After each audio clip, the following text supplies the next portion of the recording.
প্ৰাঞ্চল অখিল গগৈ যুদ্ধবিৰতি ঘোষণা কৰিব লাগে কিন্তু কিয় যুদ্ধবিৰতিটো সাধাৰণতে আমি সশস্ত্ৰ সংগঠনক কওঁ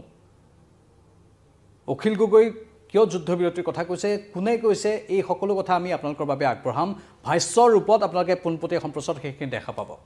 আৰু অখিল গগৈ সঁচাকৈ এতিয়া বিদ্ৰোহী হৈ পৰিছে নেকি বিদ্ৰোহী সংগঠনৰ নেতা হৈ পৰিছে নেকি যাৰ বাবে তেওঁক যুদ্ধবিৰতিৰ কথা কৈছে এক প্ৰকাৰ অখিল গগৈয়ে কথাবোৰ কওঁতে এটা বিদ্ৰোহাত্মক দৃষ্টিভংগীতে কথাবোৰ কয় কিন্তু তেওঁ এতিয়ালৈকে অৱশ্যে হাতত অস্ত্ৰ তুলি লোৱা নাই আৰু যুদ্ধবিৰতিৰ প্ৰসংগটো মাত্ৰ কিছু ইটিকিং ঘোষক ৰূপত কোৱা হৈছে অখিল গগৈৰ প্ৰতি এতিয়া আমি কৈছোঁ কোনে কৈছে এই কথাখিনি কৈছে ভূপেন কুমাৰ বৰাই প্ৰদেশ কংগ্ৰেছৰ সভাপতি ভূপেন কুমাৰ বৰাই কৈছে কাৰণ অখিল গগৈয়ে বিৰোধী ঐক্যৰ কথাও কয় ভূপেন বৰাৰ মতে আৰু লগতে কংগ্ৰেছক গালিও দি থাকে ইমান গালি দিয়ে কংগ্ৰেছক যে এনেধৰণে গালি দি আকৌ মিত্ৰতা স্থাপন কেনেধৰণে সম্ভৱ বুলি ভূপেন কুমাৰ বৰাই প্ৰশ্ন কৰিছে আৰু যিকোনো এটা সশস্ত্ৰ সংগঠনেও যদি চৰকাৰৰ সৈতে আলোচনা কৰিব লাগে তেনেহ'লে সশস্ত্ৰ সংগঠনটোক চৰকাৰে প্ৰথমে যুদ্ধবিৰতিৰ আহ্বান জনায় যুদ্ধবিৰতি কৰি লোৱাৰ পাছতহে আলোচনা চলে ঠিক তেনেধৰণে অখিল গগৈয়ে কথা বতৰাবোৰ এনেধৰণে কওক যাতে প্ৰতিটো গোটৰ সন্মান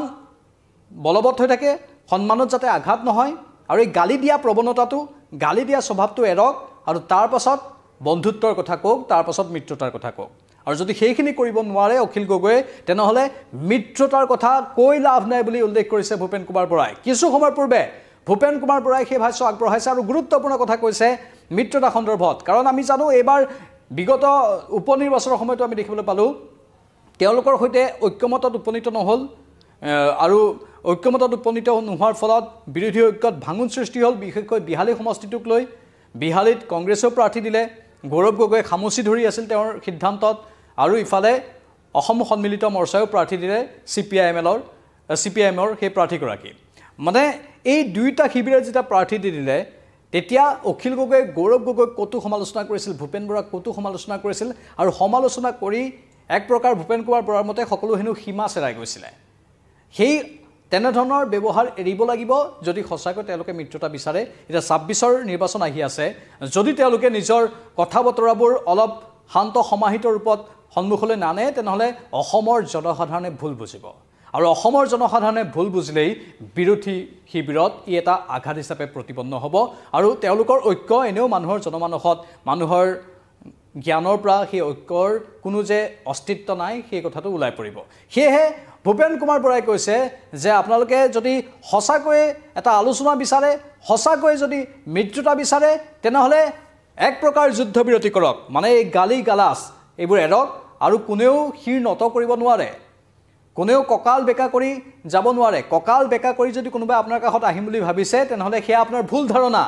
ভূপেন কুমাৰ বৰাই এই কথা কৈছে অখিল গগৈ কোনেও কঁকাল বেকা কৰি শিৰ নত কৰি আপোনাৰ কাষত নাযায় মূল কথাটো হৈছে সকলোৱে সমিলমিলেৰে যাব লাগিব সকলোৱে একেলগে আগবাঢ়ি যাব লাগিব তেতিয়াহে বিৰোধী ঐক্যত শক্তিশালী এটা দিশ সকলোৱে দেখা পাব ভূপেন কুমাৰ বৰাই কি কৈছিল এবাৰ আমি শুনাব বিচাৰিছোঁ ভূপেন কুমাৰ বৰাৰ সেই ভাষ্য মই অখিল গগৈ ডাঙৰীয়াক এষাৰেই ক'ম যে এতিয়া যেতিয়া এটা সশস্ত্ৰ সংগঠনে চৰকাৰৰ লগত আলোচনা কৰিব বিচাৰে তেতিয়া চিজ ফায়াৰ ঘোষণা কৰে যুদ্ধবিৰতি চৰকাৰে যদি আলোচনা কৰিব বিচাৰে তেতিয়া সশস্ত্ৰ সংগঠনটোৰ প্ৰথম চৰ্ত কি হয় যুদ্ধবিৰতি এফালে কংগ্ৰেছক গালি পাই থাকিব এফালে মিত্ৰতাৰ কথা কৈ থাকিব দুটা সমান্তৰালভাৱে হ'ব নোৱাৰে মইতো কৈ আছোঁ যে বিজেপি বিৰোধী প্ৰত্যেকটো দল প্ৰতিটো সংগঠন প্ৰতিজন ব্যক্তিক আমি একেলগ হোৱাটো বিচাৰিছোঁ কিন্তু তাৰমানে এইটো নহয় যে হোৱাই নোহোৱাই আপোনাক যধে মধে সমালোচনা কৰি থাকিব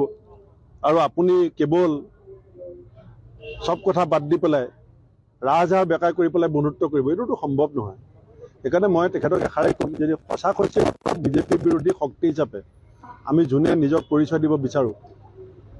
আমি কিছুমান সৰু কথাক বাদ দিবলৈ শিকিব লাগিব